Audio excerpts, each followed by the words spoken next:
I created a travel software that boosted our Bankrupt company to $400 million in profit in a year.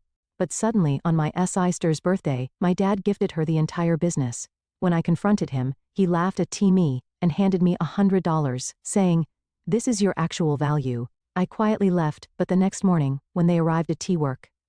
I'm Ava Mitchell, and this is the story of how I learned that sometimes family can be your worst enemy, especially in business. For 10 years, I poured my heart and soul into our small family-run tech company, transforming it from a struggling start up into a $50 million enterprise. But success has a way of exposing the ugliest sides of people, even the ones who are supposed to stand by you. I remember when it all began, back when our family business was just a tiny computer repair shop in a strip mall, barely making enough to get by. My dad had started it 20 years ago, and despite its struggles, it was his pride and joy.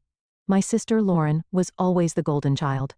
Straight A's, elite business school, dad's favorite. Meanwhile, I was the quiet one. The one who stayed behind to help him while pursuing a computer science degree at a local college. "Ava, you're wasting your potential here," Lauren would say during her visits home from school. "You should aim higher." But I saw something in that little shop that no one else did: potential. While Lauren was off studying theoretical business models, I was learning how the real world worked. I was coding, fixing systems, spotting gaps in the market that no one else was paying attention to.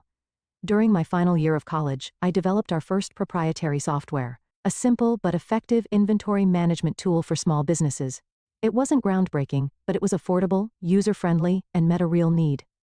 At first, Dad was skeptical, but when local businesses started buying licenses, his tune changed. "Maybe you're onto something here, kiddo," he said, and for the first time, I saw a flicker of pride in his eyes. That moment meant everything to me. If only I had known how temporary it would be. Under my leadership, the business began to grow. I worked 14-hour days, 7 days a week, pouring everything I had into our success. While Lauren was climbing the corporate ladder at a top consulting firm in New York, I was building something real. Our tiny repair shop evolved into a full-fledged software development company, expanding from local clients to national corporations. Mom watched me with quiet concern. "Don't work yourself into the ground, Ava," she'd say, bringing me dinner at the office. "You need a life outside of this." But I couldn't stop. Maybe part of me was still chasing validation. Maybe I just wanted to prove that I could make something of my own. 5 years into our transformation, we hit our $1 million in annual revenue. That's when Lauren suddenly took an interest in the family business again. She quit her high-profile job and moved back home. At a family dinner, she made her grand announcement.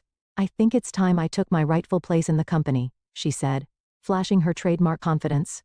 "With my business expertise, we could really take things to the next level." Dad practically lit up. "That's wonderful, sweetheart. We could use your professional touch around here." I sat there, my fork suspended midair, trying to process what was happening. The company I had built from nothing was now being handed to Lauren like some kind of inheritance. I swallowed my objections and played along. Lauren was appointed as CEO, despite having zero experience in our industry. Dad insisted it was good for our company's image to have someone with her credentials at the helm. So while I continued handling product development and operations, she took over marketing and investor relations. For the next 5 years, our business flourished, but so did the tension. I kept developing new software, building relationships, and improving our services. Meanwhile, Lauren crafted an image for herself as the face of the company.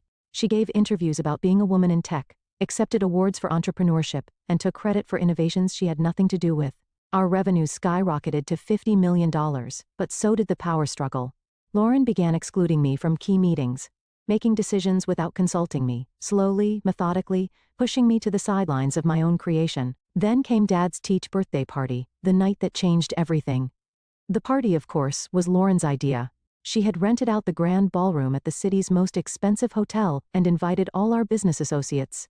It wasn't really a birthday party, it was a networking event disguised as one. But that was Lauren's style. Everything had to serve a purpose. I arrived early to help with preparations, wearing a simple black dress. The moment Lauren spotted me, she gave me that disapproving look I had grown used to over the years. "Couldn't you have made more of an effort?" she hissed. "These are important people, Ava." I ignored her and focused on greeting guests.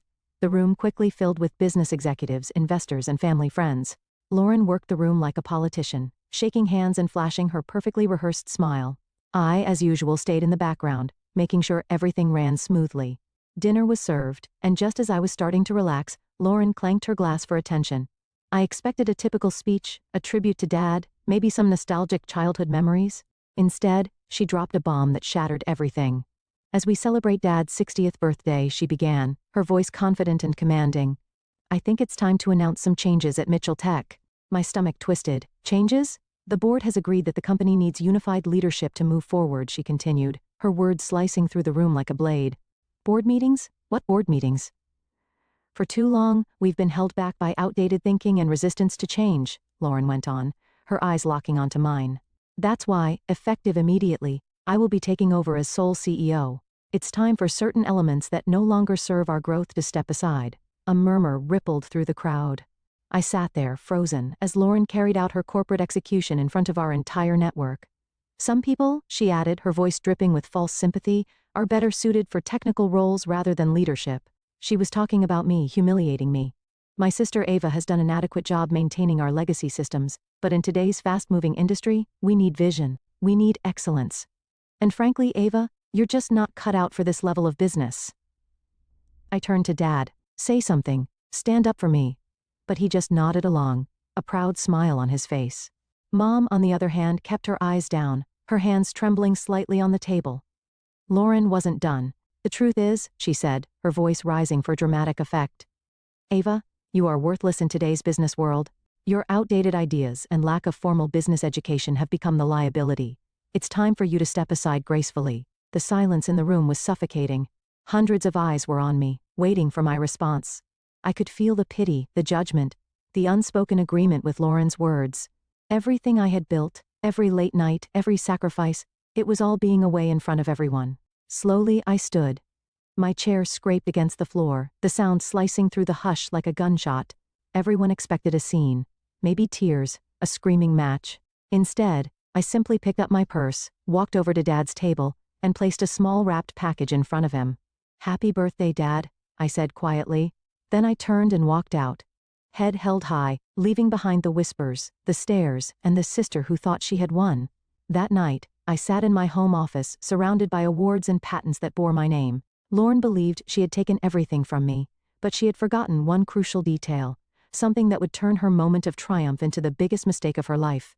As I powered up my laptop and began typing, a small smile played on my lips. Tomorrow would be interesting. After all, there's more than one way to run a successful business. And in 10 years, I had learned far more than Lauren had in all her fancy business classes. The next morning, the sun rose bright and clear, and with it, everything was about to change. I arrived at the office early, before anyone else, and waited. At precisely 9 a.m., Lauren strode through the front doors with Dad beside her, both wearing triumphant smiles, smiles that were about to be wiped off their faces. Ava, Lauren's voice held a mix of surprise and annoyance. What are you doing here? I thought after last night you'd have the dignity to stay home. I smiled, remembering the email I had sent at 3 a.m. to every major client, partner, and employee of Mitchell Tech. Just wrapping up some loose ends, sister dear. But since you're here, we should probably talk about the company's future. There's nothing to discuss, Dad interjected, his voice firm. Lauren's in charge now. The board has already approved it. Ah yes, the board, I said, pulling out my tablet. Let's talk about that. I tapped the screen, and the conference room's main monitor lit up with a document. You see, while Lauren was busy planning parties and giving interviews, I was actually building this company, and there are a few things you both seem to have forgotten. I pulled up another document, zooming in for emphasis. First, let me remind you that I own 51% of Mitchell Tech shares. When we incorporated 10 years ago, Dad gave Lauren and me equal shares, 25% each, while keeping 50% for himself. But 3 years ago, when we needed capital for expansion, Dad sold me 6% of his shares. Remember that day, Dad? You were too busy attending Lauren's award ceremony to handle the negotiations yourself, so you signed the papers without reading them carefully. The color drained from both their faces. Lauren's perfectly manicured hands gripped the conference table. That's impossible, she whispered. Dad would never. But he did, I interrupted, pulling up another document. And that's not all. I clicked again, and another screen filled with legal filings. The core software that generates 80% of our revenue? It's not owned by Mitchell Tech. It's owned by my separate company, Innovate Solutions LLC. Mitchell Tech only has a licensing agreement, which expires in, I checked my watch about 10 minutes ago. Dad collapsed into a chair, realization dawning on his face. The renewal papers, he murmured. The ones you asked me to sign last week, the ones I didn't read because you were too busy helping Lauren plan the party. I finished for him. Yes, those papers. I decided not to submit them. Lauren's face twisted in rage. You underhanded little. Careful, sister. I cut her off smoothly. You might want to hear the rest before you finish that sentence. I clicked again and a flood of emails appeared on the screen. While you were busy announcing my graceful exit last night, I was sending emails to our clients. You see, most of our major clients have personal loyalty clauses in their contracts. They signed with Mitchell Tech because of me, my expertise, my track record. Last night I informed them of the leadership changes and my departure. I zoomed in, showing dozens of responses from our biggest accounts. Would you like to know how many have already triggered their contract termination clauses? I tilted my head. Or how many of our top developers, who by the way, are actually employed by Innovate Solutions, not Mitchell Tech, have already accepted positions at my new venture? Silence. Through the glass walls we could see employees gathering, whispers spreading as they check their emails. Lauren frantically pulled out her phone, her perfect composure cracking as she scrolled. You can't do this, she stammered. You mean I can't take back what's mine? I said calmly. You thought you could just take over because you have an MBA and Dad's approval? You thought you could humiliate me in front of everyone and get away with it? I stood, smoothing my dress. So here are your options. I let the weight of my words settle before continuing. Option 1. I walk away with my shares, my software, my clients, and my employees. Mitchell Tech becomes an empty shell. And you can explain to all those important people you invited last night why the company's value just dropped to 0 overnight. Dad's face aged 10 years in the last 10 minutes. And option 2, he asked weakly. Option 2, you both resign? I took a deep breath and met their stunned expressions with a calm, unwavering gaze. I take full control of Mitchell Tech, I continued. You both keep your shares as silent partners, receiving dividends, but having no say in operations. Lauren gets a nice severance package and glowing references for her next job, somewhere far away from here. Lauren's face turned an interesting shade of red. You planned this all along, didn't you? You were just waiting for the right moment to stab us in the back. I let out a short laugh, devoid of humor. No, Lauren. I spent 10 years trying to be a good daughter, a good sister, and the entire time you both took me for granted. I built this company from nothing while you collected accolades for my work. I only planned this. I checked my watch again about 12 hours ago. After you called me worthless in front of everyone we know, my phone buzzed. Another client termination notice. Time's running out. What's it going to be? The next hour was a blur of paperwork and lawyers. By noon, I sat alone in what was now my office, looking out over the city. The company I had built was now truly mine, but the victory felt hollow. Family relationships lay in ruins around me, trust shattered like dropped crystal. That evening Mom came to see me. Her eyes were red from crying. Did it have to end this way? She asked softly. I met her gaze, my voice gentle but firm. They gave me no choice. They would have taken everything I built and discarded me without a second thought. She nodded slowly, understanding but sad. What happens now? I turned my laptop toward her, showing her the plans I had already drawn up. Expansions, new product lines, innovations I had been holding back. Nows. I exhaled, feeling lighter than I had in years. Now I build something even bigger. But this time, I do it without carrying people who see me as worthless. 1 year later.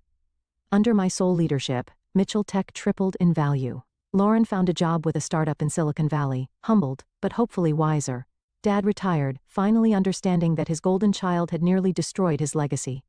We see each other at holidays maintaining a polite distance, masking wounds that may never fully heal. Sometimes, late at night, I look at old family photos and feel a twinge of sadness for what we lost. But then, I remember that night at the birthday party, the look of disdain on Lauren's face, the way Dad nodded along with her cruel words, and I remind myself, in business and in family, respect is earned, not given. They learned that lesson too late. My stories spread through business circles, a cautionary tale about underestimating the wrong person. At industry events, I often catch whispers. That's Ava Mitchell, the one who they never finish the sentence. They don't have to. My success speaks for itself. Last week, I received an invitation to speak at Lauren's Business School's graduation ceremony. The topic? Hidden strengths, the power of underestimated leaders. I accepted the invitation with a small smile, already planning my speech. After all, I have quite a story to tell. The company continues to thrive under my leadership, but more importantly, I found peace with my decisions. Sometimes the strongest message you can send is simply proving people wrong, and sometimes the best revenge isn't about destroying others. It's about rising so high that they can't help but see their own mistakes. As I sit here in my office overlooking the city, I remember something my mother once told me. Success is the best revenge. But wisdom is knowing when to stop seeking revenge and start seeking growth. She was right. I've moved past revenge. These days I focus on building something meaningful, something that will outlast the petty jealousies and family drama. I still keep that wrapped birthday present I never gave Dad. A photo album of the company's journey, from that tiny repair shop to what it is today. Maybe someday, when the wounds have healed enough, I'll finally give it to him. Until then, it sits on my shelf.